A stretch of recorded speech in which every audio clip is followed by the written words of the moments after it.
Me corresponde hacer uso de la palabra en representación del Partido del Trabajo, cuya trayectoria en la defensa de los pueblos y de la paz es bien conocida. Hablo, desde luego, como diputado de la Nación y valido de mi experiencia en la vida diplomática del país. Distinguida amiga, antigua compañera de labores, no está usted como otros en el banquillo de los acusados. Su única responsabilidad o culpa es haberle tocado encabezar el Servicio Exterior mexicano en el marco de una política gubernamental contraria al interior del país. Ese es el problema. Esperamos que la Cancillería no llegue a convertirse en máscara de la ignominia o en coartada del entreguismo. La lectura del capítulo al que se refiere nos da una sucesión de actividades diplomáticas y burocráticas, encuentros, convenciones, cumbres, exposiciones que no acaban de integrar una verdadera política exterior. Es difícil la administración de la nada y el control de las veleidades. La entendemos. Esta comparecencia corre el peligro de la dispersión, por lo mismo, porque no acaba de identificarse la coherencia de una política exterior. La idea de ejes temáticos la abandonamos por esa razón. Es difícil hablar de lo que no existe. México carece de una estrategia exterior que corresponda a la historia, a la tradición y a las necesidades del país. Ni una iniciativa relevante, siquiera para conmemorar el bicentenario, cuando pudimos ser el eje, como se propuso, a tiempo, de celebraciones continentales. Estamos flotando en el globo, canciller. Hemos perdido pertenencia, identidad, autonomía y proyecto nacional. No militamos con el mundo en desarrollo, ni existimos verdaderamente al lado de las potencias emergentes. No somos cabeza de Latinoamérica y nos hemos restringido a la triste función de patio trasero. Cuando la locomotora económica está en el sur y la recuperación viene de allá, seguimos acotados por nuestra supeditación hacia el norte. Estamos acabando de dilapidar un inmenso caudal de la tradición diplomática mexicana que usted conoce bien. Le recuerdo los pensamientos fundamentales. Luis Padilla Nervo: la defensa sin tregua de la autodeterminación de los pueblos es la esencia de la política exterior de un país históricamente amenazado. Alfonso García Robles: nuestro prestigio internacional es el seguimiento de una política exterior propia, basada en principios, con visión global y ejercida con autonomía. Jorge Castañeda, el jurista: toda la diplomacia mexicana, digo toda, bilateral, multilateral, económica, política y cultural, tiene un objetivo central: compensar y superar, si podemos, la terrible gravitación de los Estados Unidos sobre la vida nacional. Ahora es exactamente al revés. Es difícil y a veces penoso dar la cara, y lo digo por todos mis amigos diplomáticos, por una política opuesta a la tradición en la que se formaron. Hay desazón en el servicio exterior mexicano. Los que empiezan, los que están en la brega y los que se han retirado perciben que es una labor descosida y errática.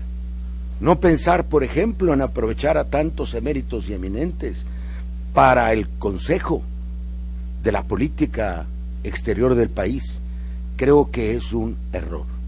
Confiados a su imaginación, a su talante nacionalista y a su sentido del deber, sueñan los diplomáticos mexicanos con la restauración de una política exterior mexicana digna de ese nombre. Les duele, más que a otros mexicanos, el abandono de un proyecto articulado y de largo plazo. Padecen el vaciamiento de la soberanía nacional en aras de un sistema de acumulación global. Lamentan la pasividad manifestada de tantos modos, como en el caso de la ley Arizona. Todos los tratados en la materia indican que los estados federados son los responsables de los compromisos nacionales y no las partes de la federación. Y teníamos a nuestra disposición una gama amplia, que no enumeraré ahora, pero si quieren se las hago llegar, de recursos diplomáticos. Ahora resulta que Obama es el defensor del interés nacional mexicano. Lamentan también la complicidad, como en el caso de Irán. No acabo de explicarme que siendo México presidente del Consejo de Seguridad y teniendo una tradición en materia de embargos, acreditada por numerosas participaciones en las cuales yo tuve alguna responsabilidad en algún tiempo, se preste no solamente a un embargo injustificado, porque hay varios países pública y reconocidamente violatorios del Tratado de No Proliferación, y países vecinos, incluso a la pesquisa de barcos que, como lo han dicho los más importantes tratadistas, puede desembocar en una guerra mundial. Lamentan también el doble lenguaje, aquello que requerimos, solicitamos, invocamos hacia la potencia del norte, no, lo acatamos por lo que se refiere a los migrantes que llegan del sur, y la prueba de ello son las masacres que acaban de ocurrir en territorio mexicano. Les duele y se avergüenzan de la mendicidad implicada en el Plan Mérida, que como su antecesora la SPAN no son acuerdos internacionales avalados por el Congreso de la Unión y sin embargo comprometen a la nación, lo que es directamente contrario a la Convención de Viena, ya que todo acuerdo entre estados nacionales tiene la jerarquía de tratado y debe ser avalado por las ramas correspondientes del Poder Legislativo. No aceptamos en esta casa que tras modificaciones a la ley de tratados se intente perdurar los llamados acuerdos ejecutivos o acuerdos interinstitucionales, porque todo tratado debe suscribirse a nombre de los Estados Unidos mexicanos, y aquel que afecte el interés nacional tiene que ser ratificado. Señora, llega usted en un momento anticlimático porque el Ejecutivo decidió vetar la primera ley, sí, la primera ley que aprobó esta legislatura, la Ley General para la cooperación internacional para el desarrollo, que es de su ramo. Ley que gracias a los empeños de la senadora Green había sido cuidadosamente revisada por las áreas competentes de la Secretaría, como acabo de comentarlo con el embajador Granguillo. Sin embargo, un capricho más del Ejecutivo, se les ocurre que no puede participar ni la Cámara de Diputados ni la Cámara de Senadores en un órgano colegiado destinado a coordinar las acciones de cooperación como existen en todo el mundo y como hay antecedentes mexicanos y en la propia Secretaría. El argumento es francamente inaceptable, que los principios de política exterior consagrados en el artículo 89 son responsabilidad exclusiva del Ejecutivo de la Unión.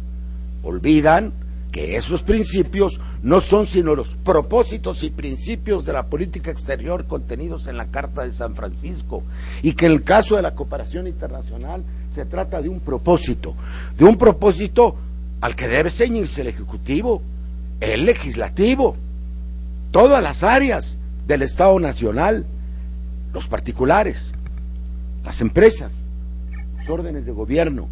Todos estamos obligados, los mexicanos que hacemos política en el exterior, porque nosotros la hacemos también, a ceñirnos a esos propósitos y a la tradición del país. No son exclusividad absolutamente de nadie.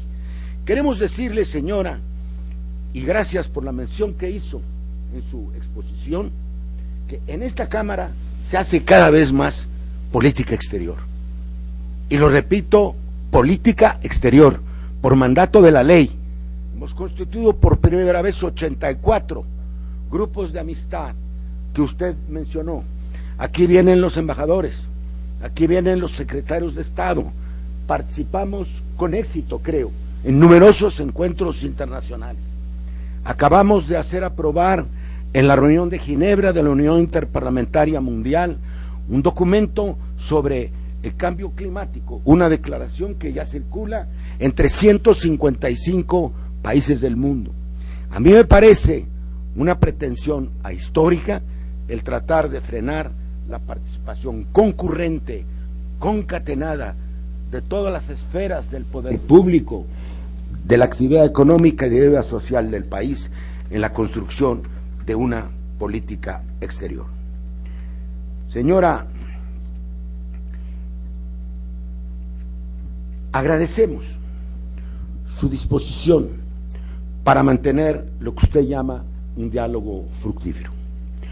Vamos a escuchar con mucha atención las respuestas a los cuestionamientos que se le hagan.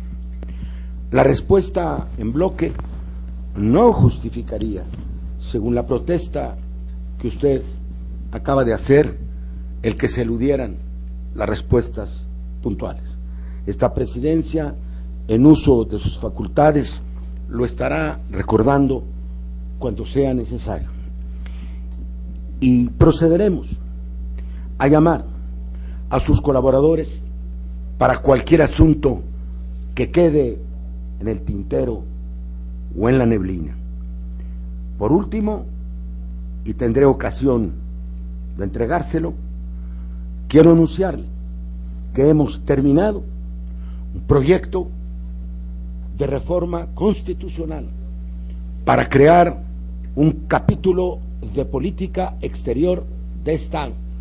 En este han concurrido numerosos diplomáticos y especialistas mexicanos y corresponde a uno de los grandes propósitos que se trazaron cuando se inició la reforma inconclusa del Estado en el país.